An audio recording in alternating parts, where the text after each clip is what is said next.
La réforme du docteur Barrette, en fin de compte, n'amènera pas une amélioration significative de l'offre de soins de santé au Québec? Moi, je pense que, je disais tantôt, ça a pris plusieurs années, 10 ans, avant de voir, pour une réforme beaucoup plus petite ou une diffusion beaucoup plus petite, ça a pris quand même plusieurs années avant d'être capable de... Puis j'étais collé, là, autant au niveau administration qu'au niveau clinique, attendre de voir certains effets bénéfiques. Puis c'était pas des grands effets bénéfiques. On a éloigné les décisions des travailleurs, même des gens, tout le monde au travail aime être encadré comme il faut, aime avoir un supérieur avec qui il va être capable de dire, de discuter, d'exprimer des choses. Lorsque tu es de moins en moins encadré, puis encore là, l'encadrement, en termes de nombre, je ne pense pas a diminué beaucoup, c'est la distance. Donc, les travailleurs les voient de moins en moins, le supérieur. Ils sont sur la route parce que le territoire est grand, ou sont en réunion à l'extérieur. Donc, ça a fait, puis va faire que j'ai de la difficulté à voir le positif de cette réforme-là en Gaspésie. Je parle de la Gaspésie parce qu'on a un immense territoire. Il y a une autre réforme. C'est réforme par-dessus réforme, et on a de la misère à... Il y a la grande réforme de fusion, mais il y a tout ce qui s'ajoute. Bon, l'exemple qui nous touche très peu hier, c'est les frais accessoires. Ça changera à peu près même pas 1/10 de 1% de la pratique, mais on ne sait même pas... tout a été décidé à la dernière minute. C'était sur le tapis depuis, bon, le ministre depuis le mois de mai, mais notre président de la Fédération depuis septembre. Il n'y a rien eu comme réunion. Tout s'est fait à la dernière minute, et là, c'est en application, puis on ne sait pas quoi faire. C'est toutes des décisions de dernière minute qui s'ajoutent. Là, actuellement, on fait face là, à la possibilité de transférer nos examens de laboratoire hors de la région. Optilab. Optilab.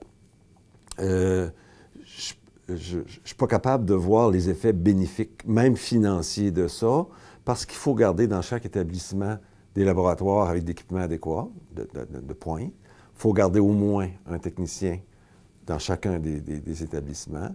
Et on va prendre les échantillons, puis on va les transférer à Rimouski. Donc, le coût de transfert versus les économies, je ne suis pas actuaire, mais je n'ai pas de difficulté à voir qu'ils ne seront pas énormes. Puis l'autre chose qui est aussi, je pense, je ne suis pas gaspésien d'origine, je pense qu'on n'est jamais gaspésien d'origine tant qu'on n'est pas venu au monde en Gaspésie, mais je vois un petit peu comment ça se passe. Je vois le déclin de la Gaspésie en termes démographiques. Le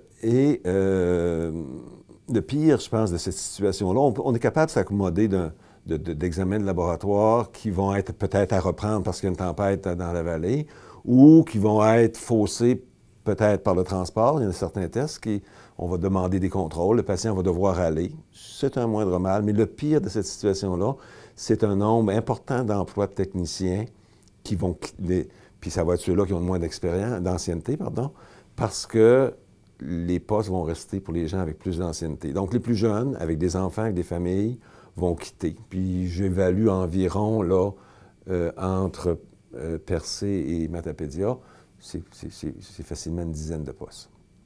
Donc, il y a des organismes qui essaient de créer des emplois. Ça coûte 1 million pour créer un emploi. Là, on en perd 10 pour détériorer un service. Donc, c'est probablement une des choses là, dans les réformes qui va être négative pour nous autres. Tantôt, j'oubliais, on a des suivis de patients à domicile, patients à lourd, des familles qui donnent beaucoup. À venir jusqu'à tout récemment, une famille qui était épuisée pouvait dire « j'ai besoin d'une semaine de répit ». On avait des lits disponibles pour donner un répit à ces gens-là. Et depuis l'automne dernier, c'est plus possible. J'ai encore vu hier une madame avancée dans la 75 ans. avec son conjoint qui a fait un accident vasculaire, avec des séquelles majeures qui demandent énormément. Elle est tout seule avec. Elle avait eu des répits dans le passé, et là, ils lui ont dit que n'a pas de répit. Donc, elle va être face là, à une situation où elle va devoir demander un hébergement permanent.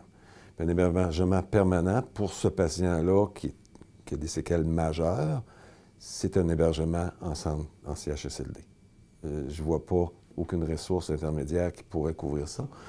Donc le fait de ne pas supporter la famille qui veut un répit va engendrer une institutionnalisation, une hospitalisation plus rapide des colos. Donc, au bout de la ligne, il n'y a pas d'économie. Non, mais au contraire, ça va coûter plus cher. Beaucoup plus cher, où il va y avoir des gens qui vont être en attente dans des ressources qui sont pas adaptées à leurs besoins.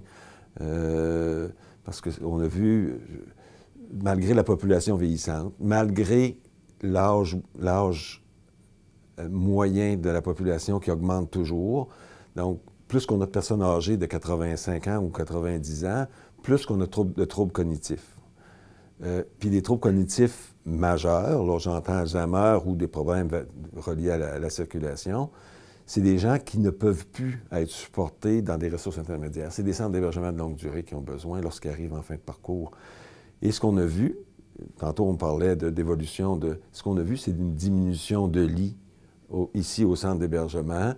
Dans les 10 dernières années, il y a une coupure de lits dans les centres de longue durée, malgré une population vieillissante, malgré plus de troubles cognitifs, malgré...